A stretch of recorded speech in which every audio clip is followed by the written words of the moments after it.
పద్మశ్రీ అవార్డుకు ఎంపికైన గడ్డం సమ్మయ్యను ఎమ్మెల్యేలు కడియం శ్రీహరి, పల్ల రాజేశ్వరరెడ్డి ఘనంగా సన్మానించారు.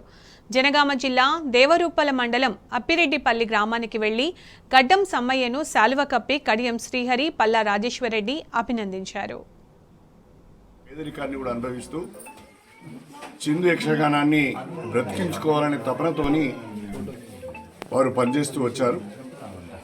చివరికి కేంద్ర ప్రభుత్వం గుర్తించి చిందు యక్షగాన కళాకారునికి పద్మశ్రీ అవార్డు ఇవ్వడము చాలా అభినందనీయం. మనందరం కూడా గ్రామీణ కళలను పోషించాలి.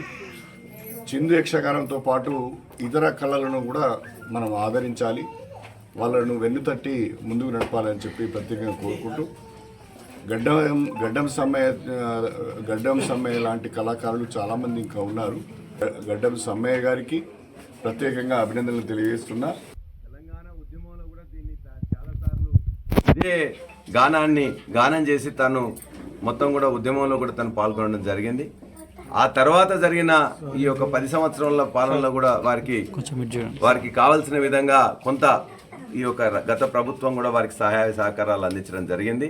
ఇప్పుడు కూడా ఒక అంతరించిపోతున్న కళను తాను 3 దశాబ్దాలుగా తాను పట్టి పోషిస్తూ మొత్తం కూడా ప్రజలందరికీ మొత్తం ఆనందం కలిగిస్తున్న ఈ కళ సజీవంగా ఉండాలంటే ఇటువంటి వారికి ఇప్పుడు రావడం అనేది చాలా సంతోషకరం.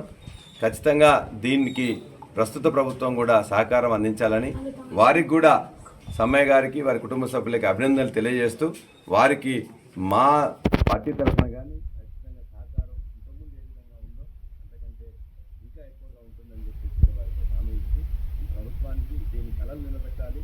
ఇటువంటి వారందరినీ కూడా ఇబ్బందులు లేకుండా వాళ్ళందరూ కూడా పేదరికం నుంచి పైకి తీసుకోవడానికి కూడా కృషి చేయాలని చెప్పి ముఖ్యంగా దీనికి చొరవ తీసుకున్నటువంటి కేంద్ర సాంస్కృతిక పర్యాటక శాఖ మంత్రి కిషన్ రెడ్డి గారు అధిక చొరవ తీసుకుని ఆ తర్వాత